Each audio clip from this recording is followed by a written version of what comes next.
আসসালামু আলাইকুম সুপ্রিয় শিক্ষার্থী বন্ধুগণ, আজকে আমরা 2 নাম্বার সৃজনশীল প্রশ্নের সমাধানটি দিব। তো 2 নাম্বার সৃজনশীল প্রশ্নে কিন্তু এখানে সাধারণ খতিয়ানের পাশাপাশি আমরা সহকারী খতিয়ান শিখব। তো সাধারণ খতিয়ান তো আমরা পারি, আবার সহকারী খতিয়ান কি, এটা আবার দেখতে কেমন, এটাকে কিভাবে করতে হয়, এই বিষয়গুলো নিয়ে কিন্তু প্রশ্ন থাকতে পারে। তো সহকারী খতিয়ান কিভাবে করব, এটা নিয়ে আমরা বিস্তারিত এখানে কিন্তু আলোচনা করব। তো আজকের চ্যাপ্টারটা অনেকটা ইম্পর্টেন্ট হতে যাচ্ছে আজকের ক্লাসটা। তো দেখো কি বলা আছে, আরমান ট্রেডার্স একটি মুদি পণ্যের পাইকারি ব্যবসা প্রতিষ্ঠান। ওকে, প্রতিষ্ঠানের নাম কি? আরমান ট্রেডার্স। হ্যাঁ, তাহলে 2025 সালের সেপ্টেম্বর মাসে, কোন মাসে? সেপ্টেম্বর মাসে উক্ত ব্যবসায়ের কতিপয় লেনদেন নিম্নরূপ। কি কি দেওয়া আছে? সেপ্টেম্বরের 1 তারিখে দেওয়া আছে। দেখো, ফারহান অ্যান্ড ব্রাদার্সের নিকট হতে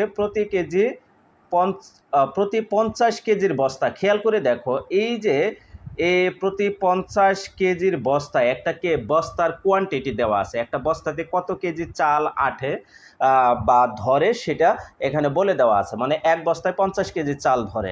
ঠিক আছে, এরকম একটি বস্তার দাম হবে 2500 টাকা, দরে 50 বস্তা মিনিকেট চাল ক্রয় করেছে। ওকে, তার মানে কি এই 50 কেজির বস্তা এটা বাদ দাও, মনে করো এক বস্তার দাম 2500 টাকা। ঠিক আছে, এই এক বস্তার দাম 2500 টাকা হলে এরকম 50টি বস্তা ক্রয় করেছে, তাহলে টোটাল কত টাকা হবে? ঠিক আছে, তাহলে এর সাথে আবার কারবারি বাট্টা আছে 3% এবং চালান নম্বর দেওয়া আছে। তাহলে এটার আমরা মূল্যটা কিভাবে করব? দেখো, মূল্যটা আমি এখানেই করে দিই, সরাসরি আমরা এখানে ক্যালকুলেশন করি। দেখো, 2500 টাকা করে 50টি বস্তা ক্রয় করেছো, তাইলে 2500 গুণন 50 সমান কত হবে? 1,25,000। এখান থেকে 3% কারবারি বাট্টা আমাকে বাদ দিতে হবে, বাদ দিলে 1,21,250 টাকা নেট ব্যালেন্স বের হবে। এটি হলো ক্রয়। ঠিক আছে, এখন এই ক্রয়টা কিন্তু দেখো ফারহান অ্যান্ড ব্রাদার্সের নিকট থেকে ক্রয় করেছো, এখন এখানে কিন্তু নগদ বা চেক উল্লেখ নাই, তার মানে বাকিতে ক্রয় করেছো। ঠিক আছে, এরপরে দেখো সেপ্টেম্বরের 5 তারিখে বলা আছে কি, ইরফান ট্রেডার্সের নিকট হতে প্রতি কেজি 105 টাকা করে 200 কেজি ডাল ক্রয়। ওকে, এখানেও ক্রয় করেছো, এখানে বলা আছে ইরফান ট্রেডার্স, প্রতিষ্ঠানের নাম উল্লেখ আছে, তার মানে কি এখানেও বাকিতে ক্রয় করেছো। তাহলে দেখো, এখানে কারবারি বাট্টা দেওয়া আছে 5%, তাহলে এটার ব্যালেন্স কিভাবে করবা? দেখো তো, এটা করবা কি 105 টাকা করে 200 কেজি, তাইলে 105 গুণন 200 সমান কত হবে? 21,000। এই 21,000 থেকে 5% 1050 টাকা হবে, সেটা বাদ দিলে ব্যালেন্স বের হয় 19,950 টাকা। এটি হলো নেট অ্যামাউন্ট, আমাদেরকে ক্রয় হিসেবে 19,950 টাকা লিখতে হবে। বুঝতে পেরেছো? এরপরে দেখো সেপ্টেম্বরের 12 তারিখে বলা আছে ফারহান অ্যান্ড ব্রাদার্সকে 5 বস্তা চাল নষ্ট হওয়ার কারণে ফেরত দেওয়া হলো ডেবিট নোট নম্বর 175। ওকে, তাইলে ক্রয়কৃত পণ্য ফেরত দিয়েছি। কেন ফেরত দিয়েছি? নষ্ট হয়েছে, এই জন্য ফেরত দিয়েছি। তাহলে 5 বস্তা চাল ফেরত দিয়েছি। কার কাছ থেকে কিনছিলাম সেটা? ফারহান অ্যান্ড ব্রাদার্সের কাছ থেকে। তাহলে ফারহান অ্যান্ড ব্রাদার্সের রেট কত ছিল? 2500 টাকা করে। দেখো, তাহলে 2500 গুণন 5, তাহলে কত হবে? সরি, 12,500। এই 12,500 তো এখানে আবার তো 3% কারবারি বাট্টা ছিল, এইবারও 3% কারবারি বাট্টা বাদ দিয়ে তোমার লিখতে হবে 12,125 টাকা। এই 12,125 টাকার মাল ফেরত দেওয়া হয়েছে ডেবিট নোটে, এটি লিখতে হবে। হ্যাঁ, এরপরে দেখো, ইরফান ট্রেডার্সকে 20 কেজি ডাল নমুনা মাফিক না হয় ফেরত প্রদান, ডেবিট নোট নম্বর দেওয়া আছে 176। ওকে, এখানে 20 কেজির দাম কত ছিল? দেখো তো 105 টাকা করে, তাইলে 105 টাকা করে কত ব্যালেন্স হবে? দেখো, 105 গুণন 20 সমান কত? 2,100 টাকায়। এখানে কিন্তু আবার 5% কারবারি বাট্টা বাদ ছিল, 105 টাকা বাদ দিতে হবে, তাইলে 1,995 টাকা এখানে ব্যালেন্স হবে। ঠিক আছে, এটাও কিন্তু আমাকে ডেবিট করে নিতে হবে। ঠিক আছে, তাহলে আমার এখানে টোটাল 4টি লেনদেন পেয়ে গেলাম। 2টি হলো ক্রয় আর 2টি হলো ক্রয় ফেরতের লেনদেন, তাই না? আমরা কিন্তু বিশ্লেষণ করে তাই পাইলাম। ক্রয় কোডটা সেপ্টেম্বরের 1 তারিখ আর সেপ্টেম্বরের 5 তারিখ, এই দুটি হলো ক্রয়, আর সেপ্টেম্বরের 12 এবং 18 তারিখ এই দুটি হলো ক্রয় ফেরতের। এখন প্রশ্ন কি বলছে দেখি একটু। প্রশ্ন বলছে উপযুক্ত লেনদেনের ভিত্তিতে ক্রয় জাবেদা প্রস্তুত করো। স্যার, ক্রয় জাবেদা প্রস্তুত করতে বললে এখানে যে এই যে 2টি ক্রয় কিন্তু লেনদেন রয়েছে, এই 2টি ক্রয় কিন্তু লেনদেনের ক্রয় জাবেদা করতে হবে। ক নম্বর প্রশ্নটা একটু বড় হয়ে গেছে, সমস্যা নেই। তাইলে কি বলবো? আরমান ট্রেডার্সের ক্রয় জাবেদা। ক্রয় জাবেদার আমরা কলাম জানি না, কিভাবে করতে হয় বলো তো? মোট কয়টি কলাম থাকে? মোট আমাদের কয়টি? মোট 6টি কলাম থাকে। কয়টি? 6টি। একটা হলো তারিখ, ক্রেডিট হিসাব খাত, শর্ত, চালান, সূত্র, ক্রয় হিসাব ডেবিট, প্রদেয় হিসাব ক্রেডিট, এরকম একটি জার্নাল দিয়ে লাস্টের কলামটা লিখতে হয়। তাহলে দেখো এই যে আমরা যে সেপ্টেম্বরে 1 তারিখে 2500 টাকা প্রতি বস্তা দরে 50 বস্তা চাল ক্রয় করলাম, মিনিকেট চাল ক্রয় করলাম এবং 3% কারবারি বাট্টা দিলাম। এটার ক্যালকুলেশনটা আমাদেরকে একটু গণনা করে নিতে হবে। ফারহান অ্যান্ড ব্রাদার্সের চাল ক্রয় 2500 টাকা করে 50 বস্তা, মোট 1,25,000। এই 1,25,000 থেকে 3% কারবারি বাট্টা 3,750 টাকা বাদ দিতে হবে। বাদ দিলে 1,21,250 টাকা হয়। তাহলে এটি 2025 সেপ্টেম্বরের 1 তারিখ এখানে ক্রেডিট হিসাব খাতে যার কাছ থেকে পণ্য ক্রয় করেছি তার নামটি দিব। কি নাম ছিল? Farhan and brothers. Okay, Farhan and brothers দিয়ে দিব। শর্তের ঘরে শর্ত দিব যদি দেওয়া থাকে, তাহলে এখানে প্রশ্নে দেওয়া নেই, তার কারণে শর্ত আমার ফাঁকা। চালান নম্বর দেওয়া আছে কত? 125। প্রশ্নে দেওয়া ছিল 123, এটা 123 আমরা এখানে বসাই দিব। হ্যাঁ, চালান নম্বরটি বসাই দিব 123। আর এই 1,21,250 টাকা এখানে ক্যালকুলেশন করে টাকাটা পাইলাম, এটা এখানে বসাই দেব। এরপরে সেপ্টেম্বরের 5 তারিখে কি করা ছিল? ডাল ক্রয় করেছি 105 টাকা কেজিতে 200 কেজি। তাইলে 105 গুণন 200, এটার আবার কারবারি বাট্টা আছে 5%। হ্যাঁ, ওকে। তাইলে ইরফান ট্রেডার্স ডাল ক্রয় 105 গুণন 200 সমান 21,000। এখান থেকে বাট্টা বাদ দিব, 21,000-এর 5%, 1,050 টাকা বাদ দিলে 19,950 টাকা হয়। তাহলে সেপ্টেম্বরের 5 তারিখ এখানে ক্রেডিট হিসাব খাতে যার কাছ থেকে ক্রয় করেছি তার নাম লিখবো। কার কাছ থেকে ক্রয় করেছি? ইরফান ট্রেডার্স। তাহলে ইরফান ট্রেডার্স দিয়ে দেব।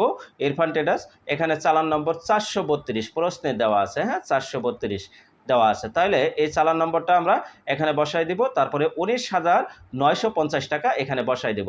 এইবার এই দুটির যোগফল করে দেব 1,41,200 টাকা, মোট হলো ক্রয় জাবেদার যোগফল।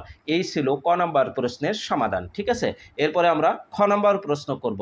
উপযুক্ত লেনদেন সমূহের ভিত্তিতে সাধারণ খতিয়ান সমূহ প্রস্তুত করো। তাহলে সাধারণ খতিয়ান সমূহ দেখো, এই দুটো লেনদেনে দুইটা জার্নাল পেয়েছি। একটি হলো কি ক্রয় হিসাব, আরেকটি হলো প্রদেয় হিসাব।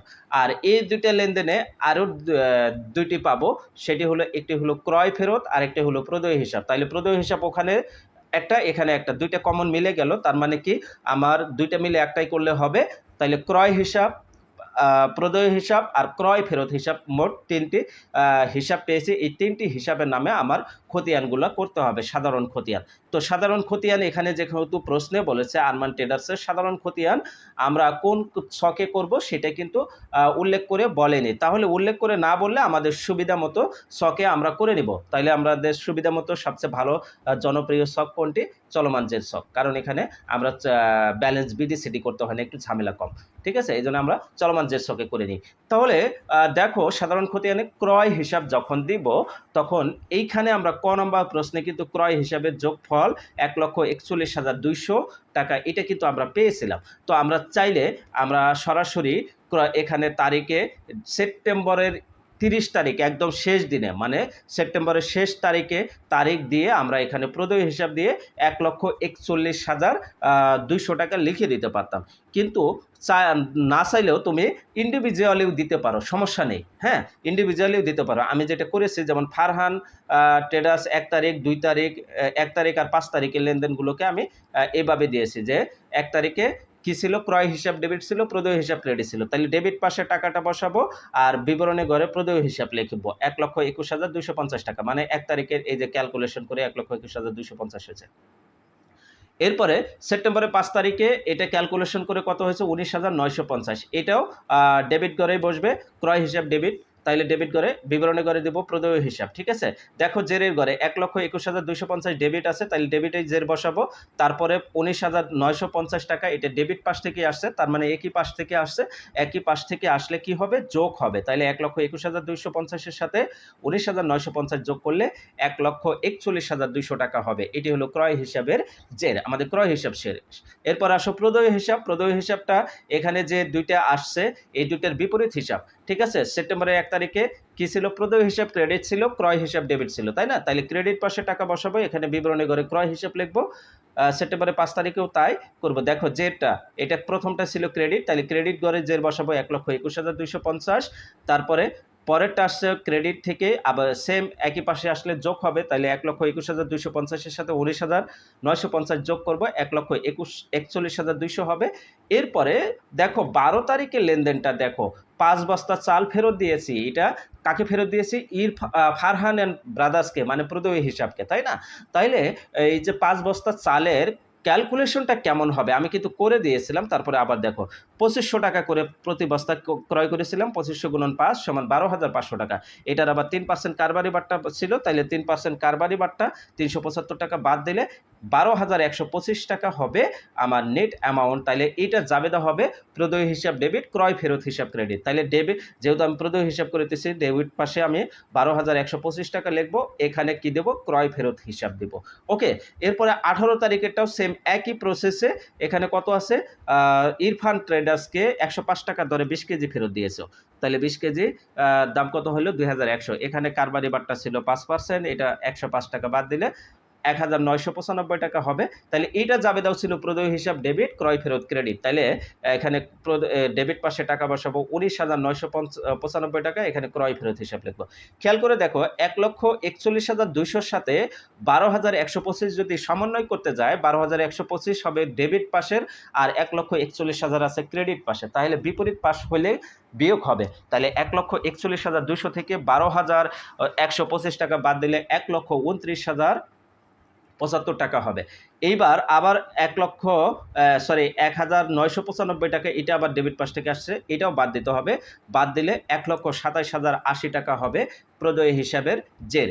ওকে, ঠিক আছে। এরপরে আমাদের ক্রয় ফেরতটা করতে হবে। ক্রয় ফেরতে এখানে যে দুইটা আসলো, এই দুইটার হিসাবে নিতে হবে। তাহলে ক্রয় ফেরত কি ছিল? ক্রেডিট ছিল। আমরা ক্রেডিট পাশে বসাবো টাকাটা 12,125 টাকা, এখানে লিখবো কি? প্রদয় হিসাব, ঠিক আছে। দিয়ে এটা যে 12,125 টাকা দিয়ে দিব। 18 তারিখেও তাই 1,995 টাকা, এটা প্রদয় হিসাব লিখে যোগ করে দিব, যেহেতু একই পাশ থেকে আসছে 14,125 টাকা। এটি হলো ক্রয় ফেরতের জার্নাল, ঠিক আছে। তো এইভাবে করলে করতে পারো, অথবা একসাথে ক্যালকুলেশন করেও করে দিতে পারো, ঠিক আছে। একসাথে ক্যালকুলেশন করে মাসের শেষে তারিখ দিয়ে তুমি করে দিতে পারবা, সাধারণ জাবেদা করে দিতে পারো। সাধারণ জাবেদায় এখানে প্রদয় হিসাবে ব্যক্তির নাম দেওয়া যাবে না, এতটুকুই পার্থক্য। আর সহকারী জাবেদায় অবশ্যই প্রদয় হিসাবে জায়গায় ব্যক্তির নাম দিতে হবে, বুঝতে পেরেছো? তো এটাই হলো পার্থক্য। এই ছিল খ নম্বর প্রশ্নের সমাধান। এরপরে আসো গ নম্বর প্রশ্ন। গ নম্বর প্রশ্ন সহকারী খতিয়ান প্রস্তুত করতে বলছে। সহকারী খতিয়ান মানে কি? এখানে দেখো সহকারী খতিয়ান, এই যে ফারহান আর ইরফান দুইজন ব্যক্তির নাম দেওয়া আছে। এই যে ক্রয় বা বিক্রয়ের সময় যে ব্যক্তি বা প্রতিষ্ঠানের নাম দেওয়া থাকে, তাদের নামে আলাদা আলাদা হিসাব করাকে সহকারী খতিয়ান বলে। তাহলে এখানে দেখো ফারহান অ্যান্ড ব্রাদার্স এর নামে একটা খতিয়ান করতে হবে, আর ইরফান ট্রেডার্স এর নামে একটা খতিয়ান করতে হবে। এই দুটি খতিয়ানই হলো সহকারী। তো ফারহান অ্যান্ড ব্রাদার্স কে ছিল? প্রদয় হিসাব। একবার প্রদয় হিসাব 1 তারিখে বাড়ছে, আবার 12 তারিখে প্রদয় হিসাব কমছে। আবার 5 তারিখে ইরফান ট্রেডার্স কে ছিল? এও প্রদয় হিসাব ছিল, একবার 5 তারিখে বাড়ছে এবং 18 তারিখে কমছে। তো এইটারই আমাদের জাবেদা কি দিতে হবে? খতিয়ান দিতে হবে, সহকারী খতিয়ান। নাম দেব কি? Farhan and brothers. একে আমরা ফারহান অ্যান্ড ব্রাদার্স উপরে নাম দেব, আর মনে মনে ভাববো যে এটা প্রদয় হিসাব। তাহলে প্রদয় হিসাব কি ছিল? ক্রেডিট ছিল। তাহলে প্রথমে আমরা সেপ্টেম্বরের 1 তারিখে 1,25,225 টাকা ক্রেডিট পাশে বসাবো, বিবরণী ঘরে দিব কি? এর ডেবিট কি ছিল? ক্রয় হিসাব ছিল। তাহলে ক্রয় হিসাব দেবো। তাহলে এটা যে নামাই দেবো 1,21,250 টাকা বসাই দিলাম। ওকে, সেপ্টেম্বরের 12 তারিখে কি করা হয়েছে? এই যে প্রদয় হিসাব ডেবিট করা হয়েছে, ক্রয় ফেরত হিসাব ক্রেডিট করা হয়েছে। এই জন্য ডেবিটে টাকা লিখছি 12,125 টাকা, আর এখানে বিবরণী ঘরে ক্রয় ফেরত হিসাব লিখেছি। এইবার দেখো এইটা বিপরীত পাশ থেকে আসছে, তার মানে বিয়োগ হবে। 1,21,250 থেকে 12,125 টাকা বাদ দিলে 1,09,125 টাকা হয় জের। এটা গেল ফারহান অ্যান্ড ব্রাদার্সের হিসাব। এরপরে আসো ইরফান ট্রেডার্সের। ইরফান ট্রেডার্সেরও ওই একইভাবে সেপ্টেম্বরের 5 তারিখে এখানে ক্রয় হিসাব দিয়ে 19,950 টাকা বসাই দিব। আমরা ক্যালকুলেশন করে প্রথমে পেয়েছি ক নম্বরে, তাহলে 19,950 টাকা ক্রেডিট জের করব। এরপরে সেপ্টেম্বরের 18 তারিখে 1,995 টাকা, এটা প্রদয় হিসাব ক্রেডিট ছিল, তাইলে এখানে ক্রয় ফেরত হিসাব দিয়ে এখানে লিখে দিব। তাইলে ক্রেডিট আর ডেবিট কি হবে? মাইনাস হবে। 19,950 থেকে 1,995 টাকা বাদ দিলে 17,955 টাকা ব্যালেন্স হয় জের। তো এই ছিল 2 নম্বর সৃজনশীল সমাধান। ঠিক আছে? আশা রাখি তোমরা এই সৃজনশীল প্রশ্নের সমাধানটি পেয়েছো এবং এখানে যত প্রবলেম ছিল সবগুলো সলভ করেছো। আর হ্যাঁ, আমি আবারও বলে দিচ্ছি যে খ নাম্বার অনেক তোমাদের গাইডের মধ্যে হয়তো মিল নাও থাকতে পারে। ওরা এরকম দিয়ে দিতে পারে যে সেপ্টেম্বরের ৩০ তারিখ দিয়ে সরাসরি প্রদেয় হিসাব দিয়ে ১,৪১,২০০ টাকা এটা দিয়ে দিছে ক্রয় হিসাবের জায়গায়। ঠিক আছে? আবার প্রদেয় হিসাবের জায়গায় ১,৪১,২০০ প্রথমে লিখছে, তারপরে আবার কি করেছে? ক্রয় ফেরত দিয়ে বিয়োগ করেছে। বিয়োগ করে ব্যালেন্স করে দিছে ১,২৭,০৮০ টাকা, এইভাবে করে দিছে। তো ওভাবে করলেও হবে, এভাবে করলেও হবে, সমস্যা নাই, টেনশন নিও না। জাস্ট খালি সাধারণ খতিয়ান প্রদেয় হিসাবের জায়গায় ব্যক্তির নাম দেওয়া যাবে না, আর সহকারী খতিয়ানে প্রদেয় হিসাবের জায়গায় ব্যক্তি বা প্রতিষ্ঠানের নাম দিতে হবে, তখন প্রদেয় হিসাব দেওয়া যাবে না। এতটুকুই পার্থক্য। ঠিক